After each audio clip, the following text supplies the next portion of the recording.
אנחנו נדבר על הקשר בין לחם ופלא. ארצנו הקטנטונת היא ארץ אשר למטר השמיים תשתה מים, ארץ התלויה בגשמים, ולא פעם הגשמים בוששו לבוא, כידוע, וסיפורי רעב רבים יש לנו בארץ. כבר אברהם מגיע ארצה ומיד יש רעב בארץ. בימי בנו יצחק רעב נוסף, בימי יעקב רעב נוסף, ושוב יורדים מצרימה להביא מזון משם. בימי אליהו, בימי אלישע, בימי רות, כן, והיא בימי שפוט השופטים, והיא רעב בארץ, מלא רעבונות. לא פלא שבספר תהילים אנחנו קוראים, הזורעים בדמעה ברינה יקצורו. כלומר, כל פעם שאנחנו זורעים, אין לנו ביטחון שגם נזכה לקצור. לא פלא שבארץ אשר כזו יופיעו סיפורים על הלחם שניתן לנו על דרך הנס. אנחנו נתחיל כאשר אנחנו נמצאים במדבר, כן, בדרכנו ארצה ממצרים, שמות פרק ט"ז. אנחנו זוכרים את המזון המשובח שאכלנו במצרים, ואנחנו מתלוננים, ותלונות במדבר זה הספציאליטה שלנו. אנחנו מאוד נהנים להתלונן, והנה אדוני נותן לנו, עושה לנו נס, ואומר לנו, שמות פרק ט"ז, פסוק 4, הנני ממטיר לכם לחם מן השמיים, ויצא העם ולקטו דבר יום ביומו, למען אנסנו הילך בתורתי אם לא. כלומר, אלוהים לא עושה לנו ניסים כך סתם. הנס הוא תמיד עניין דידקטי, כדי לראות אם אנחנו נשמור את תורתו. הכיצד? הרי אם המן ניתן לנו גם חוק השבת, כן, 6 ימים יהיה לנו מן ללקט, וביום השביעי אין מן, ואלוהים רוצה לראות אם ביום השבת נשאר לנו יישובים ולא נצא ללקט, אבל כמובן תמיד יש כמה חברים שמתחכמים ויוצאים ללקט, וזה כמובן מרגיז את אלוהים עד מאוד. ויהי ביום השביעי יצאו מן העם ללקוט ולא מצאו, ויאמר אדוני אל משה, עד אנה מאנתם לשמור מצוותיי ותורותיי. כן, ועוד ניסיון שלא עמדנו בו, עוד פעם תסכלנו את אלוהים, והדברים ידועים. דבר מעניין הוא כמובן, מהו אותו מן? בדרך כלל בסיפורי ניסים במקרא לא נבראים חומרים חדשים.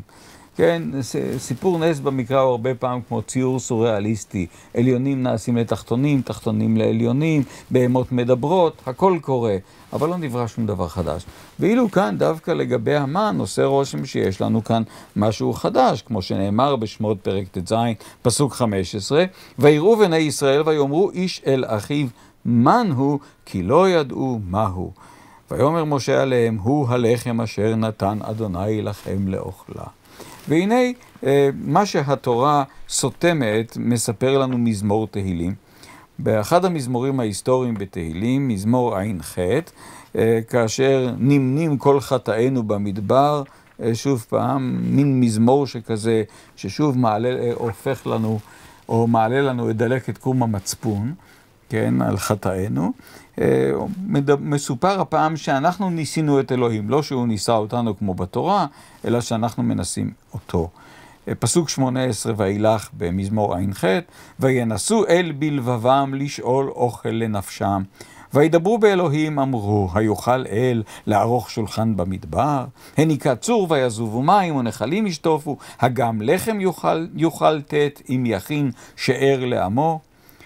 והנה ההמשך, פסוק 23 ואילך, ויצב שחקים ממעל, ודלתי שמיים פתח, וימטר עליהם מן לאכול, ודגן שמיים נתן לעמו. לחם אבירים אכל איש, צידה שלח להם לשובע. לחם אבירים, לחם של יושבי שמיים.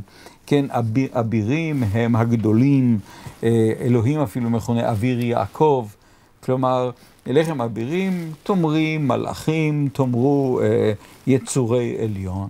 כלומר, מסתבר שיצורי עליון אוכלים גם אוכלים. התורה מעדיפה לא להיכנס לתחום הזה, לא לספר זאת, אבל מה שבדרך כלל לא נאמר במרכז, נאמר בפריפריה. כן, במזמור מגלים לנו שבשמיים אכלו.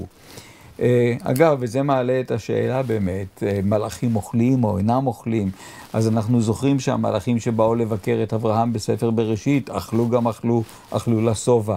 לעומת זאת, המלאך שבא לבקר את גדעון, למנות אותו לתפקידו, או המלאך שבא אל מנוח, אבי שמשון, כן, ואל אם שמשון, הוא מבשר להם את הולדת הילד, גם הוא מסרב לאכול. כלומר, יש לנו תפיסות שונות שמתנגשות במקרא. אז באמת, כנראה שהמן שוב לא חומר חדש שנברא, אלא המזון של המלאכים, והנה בשעת משבר, בשעה שאנחנו במדבר, פותחים את מחסני החירום ומאכילים אותנו ממזונם של מלאכים. הסיפור הזה על המן במדבר נותן את אותותיו בסיפור על אליהו. כן, אליהו במידה מרובה הוא מין משה מספר 2. דברים שקראו לאליהו קוראים למשה, אבל כשאני אומר משה מספר 2, לא תמיד משה הוא כאליהו, או אליהו כמשה, לפעמים אליהו הוא היפוכו של משה. והנה במלכים א' פרק י"ז, אליהו מכריז על בצורת. כן, אליהו בעצם מדעתו מכריז על בצורת, מעניש את בני ישראל על עבודת הבעל, הוא מודיע אם יהיה השנים האלה טל ומטר קיים לפי דברי. והנה אלוהים שמבקש כנראה ללמד את אליהו לקח, שהוא לא בדיוק נוהג כהלכה שהוא מכריז על עונש לבני ישראל מדעתו, ואלוהים רוצה ללמד את אליהו דווקא מידת רחמים, ודואג למאכלו ומשקהו של אליהו, בתקווה שיבין את הרמז ושהוא צריך גם לדאוג לבני ישראל למזון. והנה מה אומר לו אלוהים? אלוהים אומר לו שילך וישב בנחל קרית אשר על פני הירדן, והעורבים מביאים לו לחם ובשר בבוקר ולחם ובשר בערב, ומן הנחל ישתה. אגב, בתרגום ה-70, דיאטה יותר בריאה, לחם בבוקר ובשר בערב. פעם אחת לחם ביום ופעם אחת בשר ביום, וזה בדיוק מתאים למסופר בשמות פרק ט"ז על אודות המן. כן, שאכלנו לחם בבוקר ובשר בערב, הסלב שניתן לנו בערב. אבל שוב, כאמור, כאן בסיפור על אליהו, זה יותר כדי ללמד את אליהו לקח. אליהו לא ממהר ללמוד לקח. אליהו יגיע אחר כך במהלך מסעיו, ימשיך ויגיע לצרפת אשר לצידון, שם אלמנה תכלכל אותו, והוא יעשה שוב נס, כן, כד הקמח לא תכלה וצפחת השמן לא תחסר, עד יום ת' אדוני מטר על פני האדמה, והוא יאכל וישתה. האם הוא יחשוב על בני ישראל, האם הם אוכלים ושותים או עדיין רעבים בשל הבצורת שהוא הכריז? לא, הוא אינו חושב. עד שבשנה השלישית די אלוהים כבר לא יכול יותר, ואומר לו, לך ראה לך ואתנה מטר על פני האדמה. אליהו אכן ילך, הגשם ירד משמיים, גם זה בעצם לא יפתור שום דבר. אליהו עדיין לא לומד לקח. ואליהו שנמלט מפני זבל מגיע בפרק י"ט לחורב, כן, ובדרכו להר חורב, מלאך יאכיל אותו. עוגת רצפים וצפחת מים. שוב מאכילים אותו בלחם, בעוגה. כן, עוגה לא להתלהב יותר מדי, זו בסך הכל איזה פיתה על האש, אבל אליהו יאכל. שוב, אליהו לא לומד לקח, יגיע להר חורב, ילשין על עם ישראל, יאמר לאלוהים כי עזבו בריתך בני ישראל. אלוהים בסופו של דבר יצטרך לשלוח את אליהו לגמלאות. אליהו לא למד את לקחו. אבל כשם שאליהו ריבה את המזון בביתה של האלמנה שם בצרפת אשר לצידון, הרי גם אלישע, תלמידו, ממשיכו של אליהו, יעשה כן וירבה מזון. אלישע הוא כבר יותר בעל רחמים מאליהו, והנה אנחנו שומעים במלכים ב' פרק ד' פסוק 42 ואילך, ואיש בא מבעל שלישה ויבא לאיש האלוהים לחם ביקורים 20 לחם שעורים וחרמל בצקלונו, ויאמר תן לעם ויאכלו. כן, בסך הכל מביא כמות קטנה של אוכל, והנביא בביטחון גדול מכריז על נס, תן לעם ויאכלו. ויאמר משרתו, מה אתן זה לפני 100 איש? טוב מאוד בסיפורי ניסים שיש מי שמפקפק, כן, כדי להגדיל אחר כך את רושם הנס. ואלישע בביטחון גדול ממשיך, חוזר ואומר, תן לעם ויאכלו. כן, ואז באמת, כי כה אמר אדוני אכול והותר, ויתן לפניהם, ויאכלו ויותירו כדבר אדוני. כן, והנס הזה של אלישע, כן, ייתן את אותותיו גם בספרות המאוחרת יותר, אבל על זה אני כבר אשאיר את התענוג לאביגדור שנען לספר.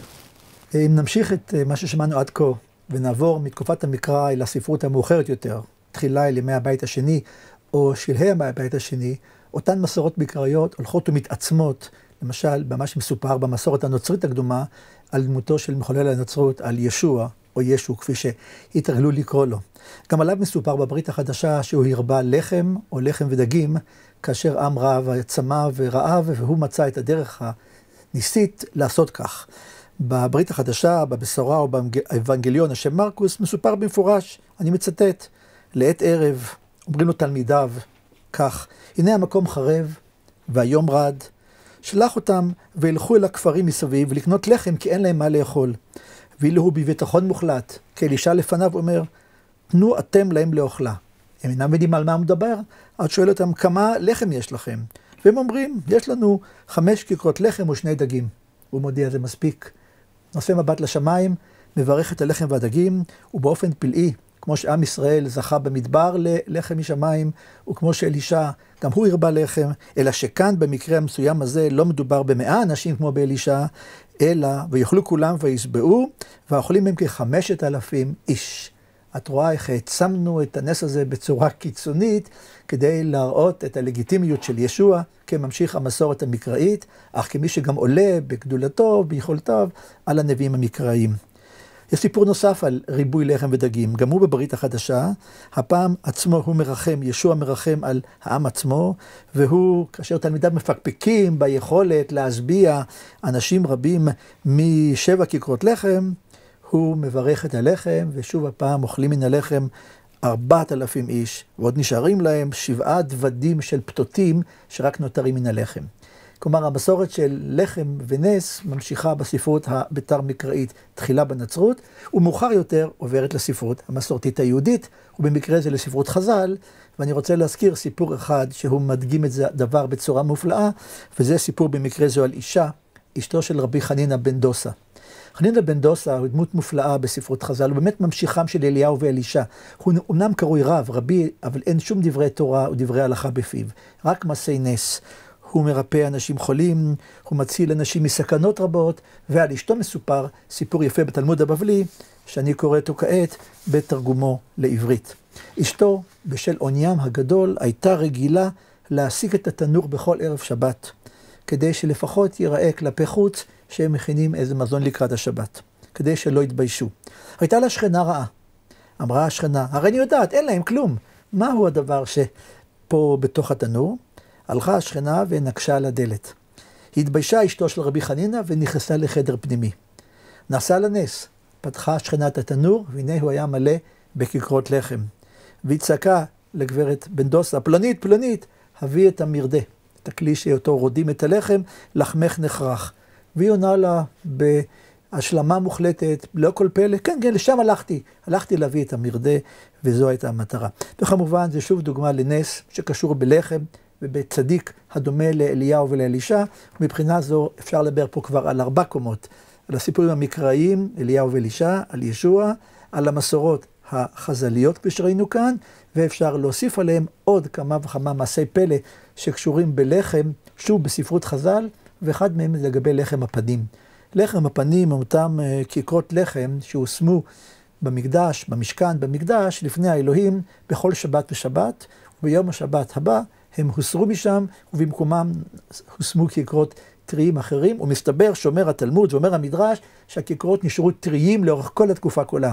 כשם שהעמידו אותם, כך גם סילקו אותם, שוב נס שנערך או נעשה בלחם, כמובן בקרבת האלוהים, ולא פעם היו מראים לעם ישראל שעלה למקדש את הלחם, כהוכחה לשהות האלוהית שם, לקיומו שם, וכמובן גם לניסים שאפשר לעשות דווקא בלחם בסמוך לאלוהים. זה לא מקרה שבמקום המקודש ביותר, בבית המקדש, ניסים של לחם קוראים לא מעט, וגם יש מסורת ידועה על אותם 2 חלות שהיו מעמידים בשבועות על מזבח כדי להזכיר את חג השבועות, ומעולם לא נמצא בהם פסול. הם תמיד נשארו גם טריות וגם רעננות ולא פגומות. כמובן, ניסים בלחם זה המקום המבוקש שהתרחש בתוך המקדש עצמו. אבל המעניין אני חושב שבצד כל שורת המעשים שראינו עד עכשיו, גם מה שדיבר קודמי ומה שדיברתי אני, אליהו, אלישע, ישוע, חנינא בן דוסא, לחם הפנים, יש זרם שלם של מסורות מקביל שחושב שהנס האמיתי שקשור בלחם הוא לא איזה מאורע מדהים חד פעמי של מן שיורד משמיים, אלא דווקא השגרתיות היומיומית, העובדה שהאדם יכול בכל יום למצוא את הארוחה שלו, ושהארוחה עצמה, פרוסת הלחם, עצם אכילתה, היא נס. והמדרש עומד על כך, כאשר הוא מדבר על העובדה הפשוטה שהלחם עצמו הוא יבש, נאמר הפיתה בתקופתם, המצה היא יבשה. לו אדם היה צריך לאכול אותה, הוא היה נחרך, הוא היה נסרט, גופו לא היה יכול להקל, אלא מה? כמובן הרוק. הרוק שמרכך את הלחם ומסייע בעיכולו, נתפס להם למקורות כנס לא פחות גדול מאשר ירידת מן מן השמיים או הגדלת לחם ל5,000 אנשים. ובמפורש המדרשים עומדים גם על כך שהיומיומיות שבמאכל היא לא פחות נס, ומזכירים את תהילים קל"ו. מזמור קל"ו בתהילים, שכולו הודו לשם כי לעולם חסדו, ושם רושמים דברים נפלאים, בריאת העולם, יציאת מצרים, הליכה במדבר, במה הוא מסיים? נותן לחם לכל בשר כי לעולם חסדו.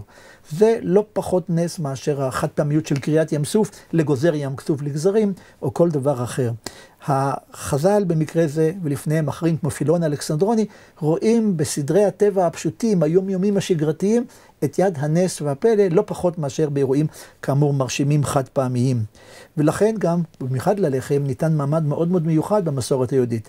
כולנו יודעים שהלחם, מכל המאכלים שלו ברכה מיוחדת, המוציא לחם מן הארץ. כל מזון אחר, הברכה היא קבוצתית, בורא פרי אדמה, בורא פרי העץ וכו'. כאן, המוציא לחם מן הארץ, בגלל חשיבותו של הלחם, יש נוטלים ידיים לפני אכילת לחם. שוב בשל חשיבותו, ברכת המזון אחרי אכילת לחם ארוכה הרבה יותר מברכת מזון אחרי מאכל רגיל, כי הלחם מסמל את הקשר בין אדם לבין אלוהים ואת הנס שבעשייתו. ואולי נזכיר לסיום את דברי יעקב כאשר הוא מביא את בניו, את דברי יוסף כאשר הוא מביא את בניו ליעקב, ויעקב אומר להם שם, המלאך הגואל אותי מכל רע, כן, הוא יברך את הילדים, ובהמשך הוא גם אומר, האלוהים הרואה אותי. והמדרש אומר, למה כאשר הוא מדבר על הצלה מכל רע, אומר, המלאך הגואל אותי? כאילו הצלתו של יעקב מצרות היה בעזרת מלאך. אך כאשר הוא מדבר על מי שרואה אותו, כלומר מפרנס אותו, הוא אומר האלוהים. וזה בא ללמד שכדי להציל מצרות רגילות די במלאכים, אבל כדי לזכות בפרנסה, במקרה זה שלנו, גם באכילת לחם, זה ממש מידו הגדולה, הקדושה והברוכה של האלוהים, וזה נס לא פחות. כך שנסכם את הסקירה המהירה שכאן סקרנו שנינו את הקשר מלחם לבין נס, אפשר לומר שבמקביל זורמים כאן שני מסלולים. אחד, המרשים, החד פעמי, הפורע את כל סדרי הטבע. מן יורד משמיים, לחם מספיק, 10 כיכרות מספיקים לכך וכך אנשים. ומצד שני, את הנס התמידי, היומיומי, את ההגה היומיומית של נותן לכם לכל בשר, שהוא לא פחות נס בעיני המקורות, ולדעתי פעמים רבות, או אפילו נס גדול יותר לדעת המקורות, מאשר הניסים המרשימים החד פעמיים.